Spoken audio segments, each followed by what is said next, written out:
नमस्ते दोस्तों, मैं हूं राज गुप्ता। वेकेशन 24 में आपका स्वागत करता हूं।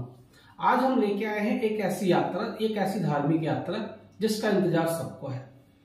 चार धाम यात्रा 2024। जी हां, आपने सही सुना, चार धाम यात्रा 2024। ये यात्रा है देवभूमि भारत का। आज हम दर्शन करेंगे यमुनोत्री, गंगोत्री, केदारनाथ और बद्रीनाथ धाम का। पुराणों में भी चार धाम यात्रा को बहुत शुभ माना गया है। आज हम बात करेंगे ये यात्रा कितने दिनों में पूरा होता है और ये यात्रा आप कहां से शुरू कर सकते हैं, इस यात्रा में कितना खर्चा आएगा और इसमें आपको किन किन चीजों की जरूरत पड़ेगी। तो सबसे पहले हम बात करते हैं यात्रा कितने दिनों का है। ये यात्रा हरिद्वार और देहरादून से 10 दिनों में पूरा होता है और यही यात्रा यदि दिल्ली से आप करना चाहेंगे तो ये 12 दिनों में पूरा होता है।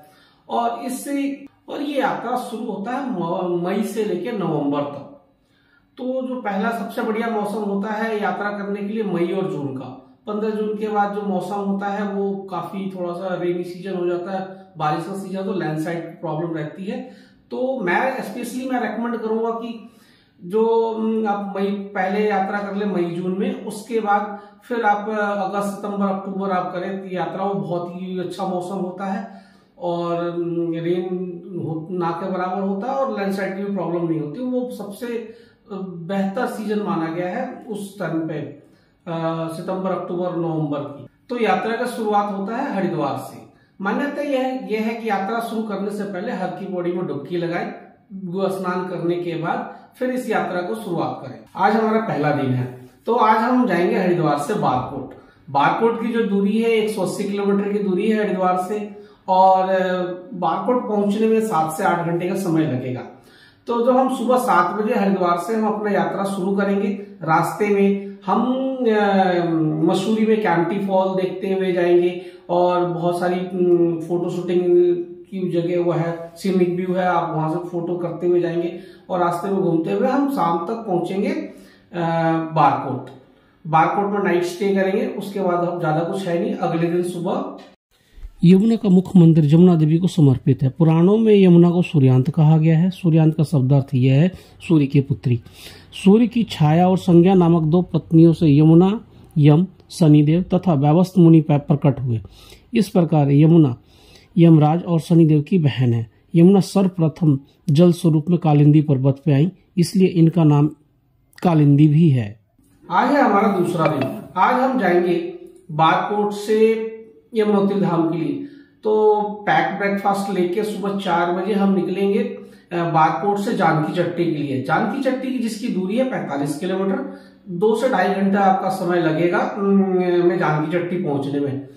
जानकी चट्टी से यमुनोत्री की जो दूरी है वो है 5 किलोमीटर का ट्रैक है। चाहे आप पैदल ट्रैक करें, चाहे आप पोनी ले लें, वो आपके ऊपर डिपेंड करता है आप कैसे जाना चाहते हैं।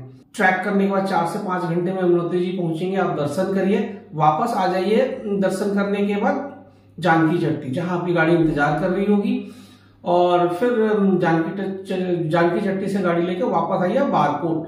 बारकोट में आप नाइट स्टे करिए।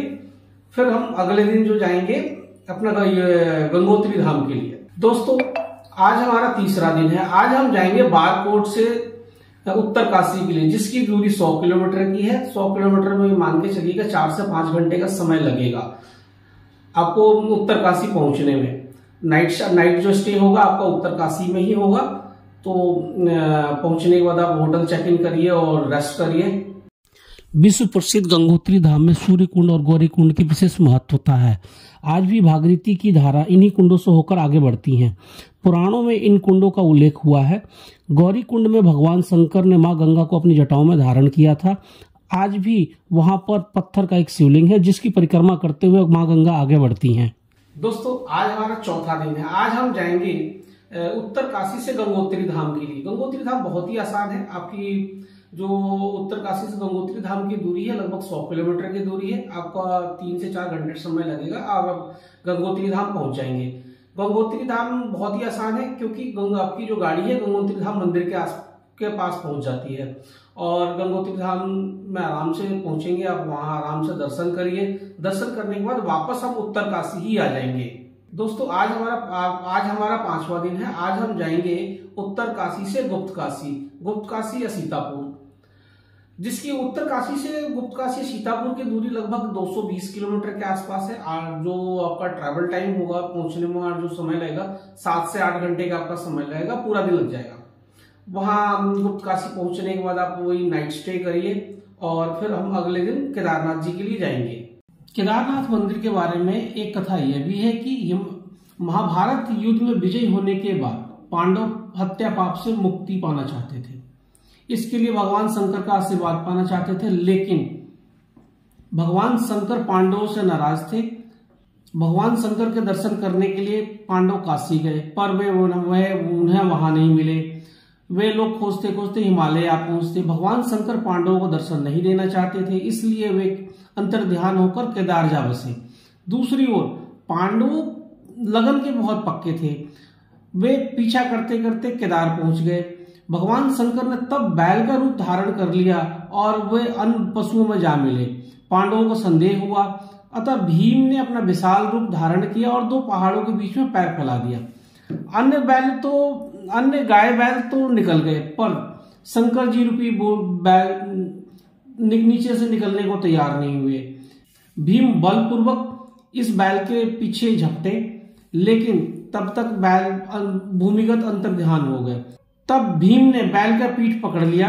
भगवान शंकर पांडवों के भक्ति और दृढ़ संकल्प देख के बहुत प्रसन्न हुए। उन्होंने तत्काल दर्शन दिया और पांडवों को पाप से मुक्त किया।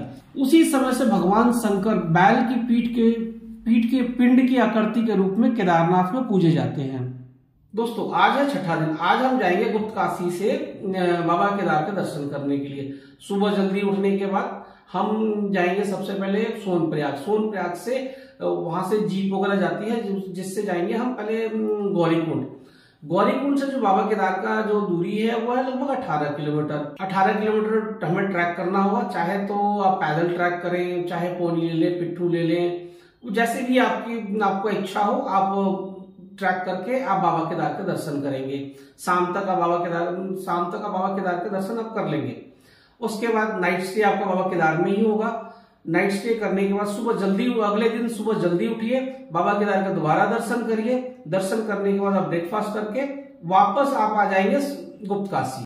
बद्रीनाथ धाम के बारे में एक कथा यह भी है कि जब भगवान विष्णु योग मुद्रा में तपस्या में लीन थे, तब बहुत अधिक हिमपात होने लगा। भगवान विष्णु हिम में पूरी तरह से डूब चुके थे। इस दशा को देख माता लक्ष्मी का हृदय द्रवित हो उठा और उन्होंने स्वयं भगवान विष्णु के समीप खड़े होकर एक बेरबद्री वृक्ष के रूप ले लिया और समस्त हिम को अपने ऊपर सहने लगी। माता लक्ष्मी भगवान विष्णु को धूप, वर्षा, हिम से बचाने की कठोर तपस्या में जुट गई।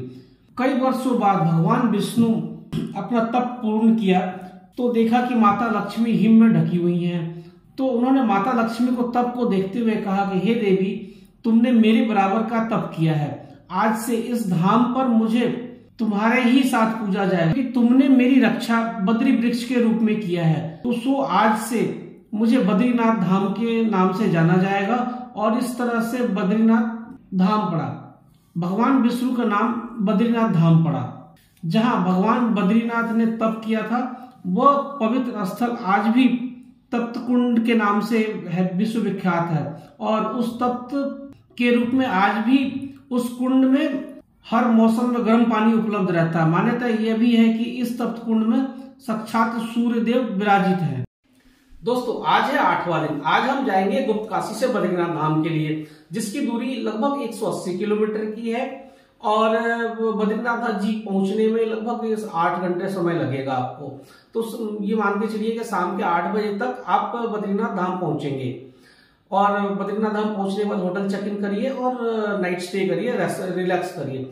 दोस्तों, आज है 9वां दिन। आज आप सुबह जल्दी उठिए और बद्रीनाथ जी का दर्शन करिए। दर्शन करने के बाद आप थोड़ा बहुत जो भी आपको ब्रेकफास्ट वगैरह करना है, खाना पीना है, उसके बाद वापस आ जाइए आप श्रीनगर या माना विलेज। यहाँ आके आप स्टे करिए। टाइम आपका इतना ही लगेगा। बद्रीनाथ से श्रीनगर के आसपास की जो दूरी 6-7 घंटे का लगेगा। तो आप ऋषिकेश तो सेम डे में आप पहुंच नहीं पाएंगे, पहुंचेंगे भी बहुत लेट। तो हमारे सजेशन यही है कि माना विलेज या श्रीनगर में आप स्टे करिए। दोस्तों, फाइनली आज हमारा आखिरी दिन है, 10वां दिन। आज हम श्रीनगर या माना विलेज जहां भी आप रुके हैं वहां से हम जाएंगे हरिद्वार के लिए, जिसका समय जो लगेगा ये मान के चलिए कि 7 से 8 घंटे का आपका समय लगेगा वहां तक पहुंचने में। तो दोस्तों कैसा लगा हमारा ये वीडियो? आपको यदि अच्छा लगा है तो हमारे चैनल को सब्सक्राइब करिए, लाइक करिए और कमेंट करिए, अपने दोस्तों को बताना ना भूलिए। तो दोस्तों मैं आज आपको ये बता दूं कि इस यात्रा में आपको खर्चा कितना आएगा। खर्चा देखिए इस यात्रा में जो है आता है लगभग ये मान के चलिए 27 से 28 हजार रुपये पर पर्सन आता है यदि आप कार से ट्रैवल करते हैं तो।